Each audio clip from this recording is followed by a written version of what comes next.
Today we're going to talk about summertime safety considerations.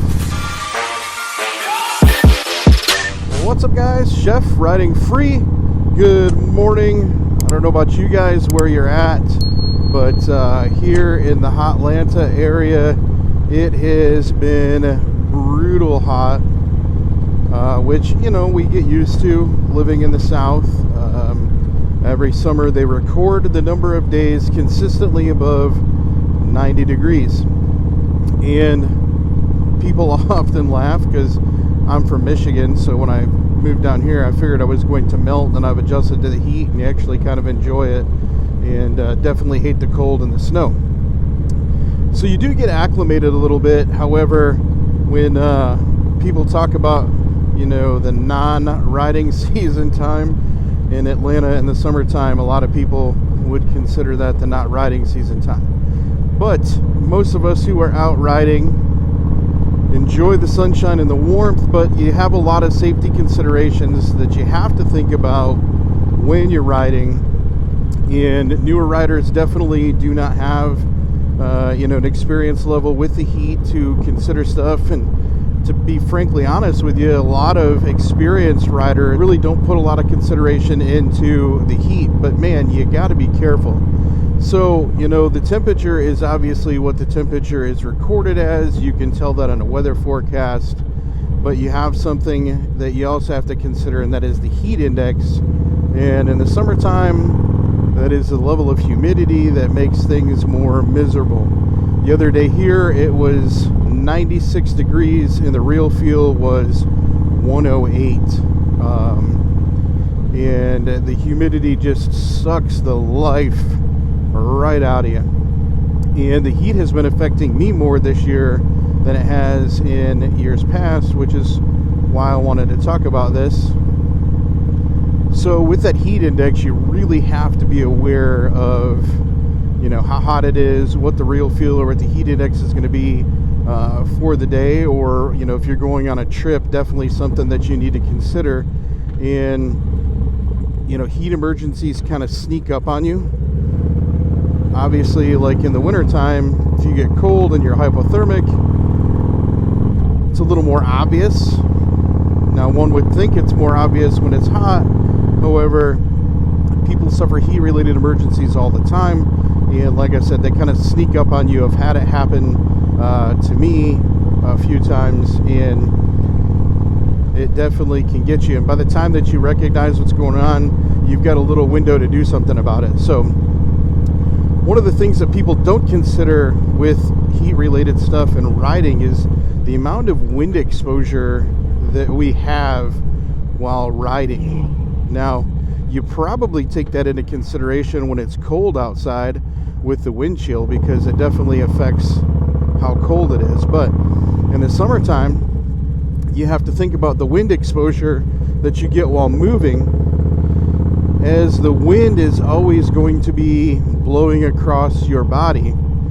If you're sweating, which sweating naturally is designed to help keep you cool, as the moisture hits your skin and the air around you evaporates it, the effect is supposed to cool you off.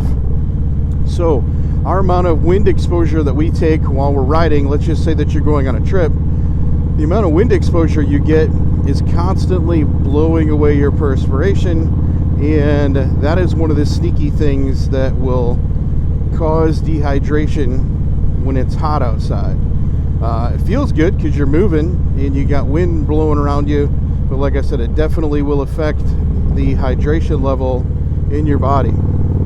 Now, speaking of hydration is super important, especially if you're going to be taking a trip. I'm going to be going to Michigan in a couple of weeks, and that is something that you really got to look at, is hydration and what kind of fluids and how much you're drinking when you are out on the road. If you're going to be going on a long trip, or you're going to be going out on a day trip, doing a ride, you got to think about keeping yourself hydrated. And I mean hydrated with water. All the other stuff that we may drink, I love soda, I love adult beverages, but beer, as big of a part of the Harley culture as it is, and I know it's going to disappoint some people coming out of my mouth, beer is one of the worst things that you could drink while it's hot outside and you're on a bike. You know, we all know that consuming alcoholic beverages does affect the way that you operate a vehicle. One of the things that you have to consider with riding a motorcycle is you're leaning, you're moving, that affects your equilibrium. Alcohol, even though yes, it does have water in it, when you drink alcoholic beverages are actually a diuretic. They cause an effect on your body where you actually get rid of fluids. If you think I'm lying, when's the last time that you went out drinking adult beverages? You broke the seal and you pee like every 10 or 15 minutes for the rest of the night. That's the diuresis effect. So alcohol will affect you to an exponential level if you are drinking and it's hot outside, especially if you have been sweating. So one of the things, you got to consider, we'll go into some physiological stuff here, but as you dehydrate, you're losing fluid out of your body systems, including your bloodstream. So your blood actually becomes thicker when you start getting a heat-related emergency. Your heart rate will elevate, your lab values in your body change because sodium follows water. So when you're sweating, you're losing water and sodium, which is why when you look at drinking Gatorade or something like that, Pedialyte, it replaces those electrolytes because they're important and they follow water when you lose it. So when your blood's thicker and you're consuming alcohol, yes, you are by technical means hydrating yourself, but as the alcohol gets in your bloodstream, it affects the concentration, like I said, to an exponential rate. And the effects of alcohol will be greater. And a lot of times with people, when they consume a lot of alcohol, getting it back out of the system, if you start drinking water, is going to take a longer period of time.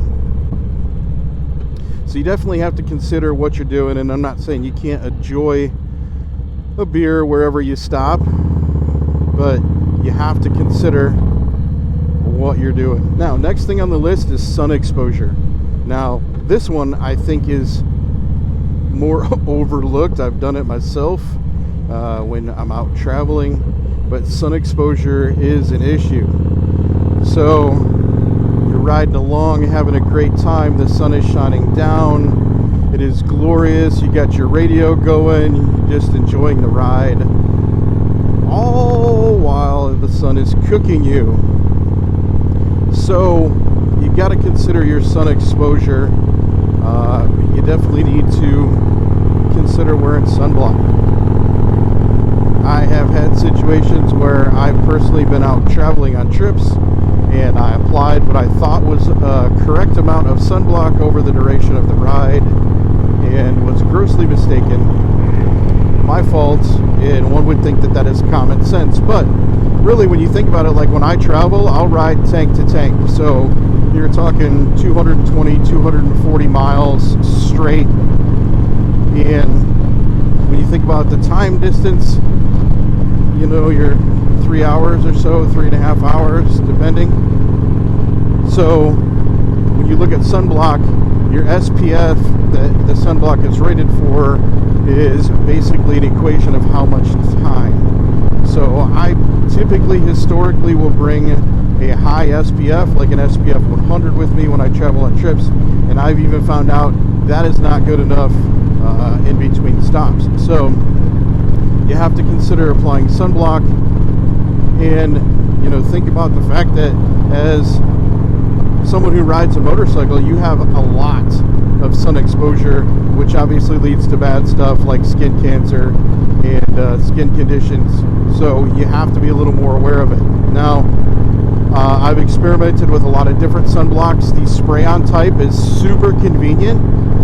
It's easy to apply, and you really don't need to touch it most times.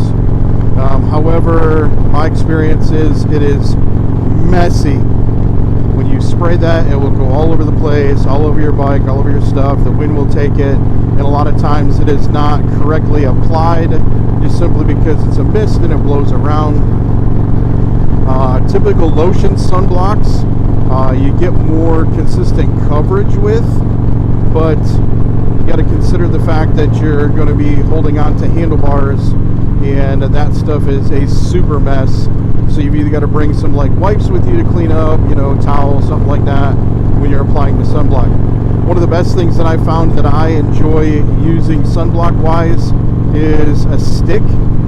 It is just like a little deodorant stick, and it gets good coverage. You literally just wipe it on, and it's easy to apply. It doesn't blow all over the place. It doesn't get all over the place, leave a mess, and it doesn't leave your hands greasy. I actually keep mine in my glove box here on the Road Glide, and if I'm traveling long distance and I'm going to be using sunblock, I can reapply, and I've reapplied going down the road if need be, just to keep that sunblock continuance up. Now, I did get smart 2 years ago, and I bought this Harley-Davidson mesh riding jacket, and this is absolutely hands down been one of my favorite pieces of riding gear, and I'll explain. Most people would say, Chef, when it's 90 degrees outside, why the hell would you want to wear a jacket? And that is a good point in consideration. However, this jacket is nice because it is mesh. The wind is blowing through. I'm getting great ventilation. Right now, I can feel the wind on my skin. However, it is going to decrease the overall wind exposure that I'm getting. Even albeit slightly, it's still decreasing that wind exposure. But the beautiful thing is when it is hot outside, yeah, it sucks when you stop because the sun's just beating down on you and you're wearing a jacket. But at the same point, it limits or eliminates my level of sun exposure. So every time I go on a long ride or a trip, and I'll be wearing this when I go to Michigan in a couple of weeks, this jacket is fantastic. I don't need to apply sunblock. I don't cook. I don't sweat, and I don't have heat-related issues like I have in the past and just wearing a t-shirt. Now, I mean, there are days where I just ride with a t-shirt. It is 75 degrees this morning while I'm riding to work. It feels good. Later when it's in the 90s on the way home, yeah, I may just ride in a t-shirt, but this jacket is fantastic. The jacket also offers some protection to you, which is great. I definitely feel when I'm going on a long distance trip way more comfortable with some protection. And with protection, this jacket has pockets in the elbows, the shoulders, and the back for armor pads. I do have them in the elbows and in the shoulders. I don't have any issues with them. They're super comfortable, but it is nice. It does give you some peace of mind. Like I said, especially when I'm on a long trip, it makes you more comfortable. At least makes me more comfortable. So earlier I was talking about heat-related emergencies kind of sneaking up on you. You gotta watch out for what's going on with your body. So there are 3 real heat emergency stages. The first one is heat cramps, and it is exactly what it sounds like. Basically, when you are sweating and you're losing your electrolytes, sodium, potassium, that follow water very easily, deplete out of your body, your muscles start to have issues, and you start to have heat cramps. Sometimes they can become very significant, and just recognizing the fact that, hey, I'm starting to feel a little uncomfortable is something that is a warning sign, a precursor that you can feel. As your heat cramps would continue, you continue to sweat, deplete electrolytes, you go into heat exhaustion. Heat exhaustion obviously is a progressive stage, and the biggest thing here is it starts to affect your organ systems and it starts to affect your mentation. And I was literally just at the Cody Johnson concert this last Saturday night. Wife and I had pit tickets, and it was outdoors. It was extremely hot, and I was sweating horribly bad. It was gross, and my Apple Watch started to go off, telling me that my heart rate was elevated, and I wasn't doing any activity for the last 10 minutes, which prompted me to check my heart rate, and my heart rate was definitely elevated. It was in the 120s and the 130s with as much sweating as I had, and I was kind of crampy, so I recognized the fact that I was starting to develop a heat-related issue and started drinking some water. I did not have any alcohol. I was smart in the fact that we were outside in the sun and knew what was going to happen, so just kept it to water, and I started to feel better. However, my feet hurt so bad for 2 days. The bottoms of my feet were crampy, so I definitely had heat-related issues. Felt completely exhausted, tired. During this time where I was sweating, I did start to feel, a little bit maybe dizzy, woozy, and the water definitely helped, and I felt better. But that is a big thing with heat exhaustion, is your body just strictly becomes so depleted of water, electrolytes, your body physiologically starts to change. Your heart rate will go up, your blood pressure will go down if you have the ability to measure that stuff. Most of the time when you're out riding and you're on a bike, you don't recognize any of this. Like I said earlier, being dehydrated will affect your equilibrium, and you're on something that your equilibrium is always working when you're on a motorcycle, because you're always leaning, you're always moving, and it is different than, when you're riding in a car. So once it starts to make you feel funny, dude, you definitely need to stop. You need to hydrate. If you go past heat exhaustion, you'll get into heat stroke, and that will really get to the point where honestly can shut down your organ systems. Your body goes into a shock, and it definitely affects your meditation. One of the big things with heat stroke is your body stops sweating. You lose the ability to try to cool yourself off, so your core temperature continues to rise. Super dangerous. So please, while you're out riding, hydrate yourself. When I go on long trips, I love when I stop for gas, I will go in and get a Gatorade. Gatorade has this new stuff out, Rapid Hydration. It is like adult Pedialyte. It works great. It tastes a little salty, but you're getting that good stuff back in, and that always keeps me going on long trips, and I don't have issues because I'm cognizant of that. So hopefully today's video gave you some things to consider, especially if you're a newer rider and you're not used to riding in the sun, or you're going to be going on a trip. Got to keep those things in mind. Got great content coming out for you. Please leave a comment if you want to share some type of heat strategy to help when you're riding. And as always, guys, thank those that allow us to be out riding free and enjoying being out in the heat, because if it wasn't for them, we wouldn't be able to do that. Until next time, we'll catch you later.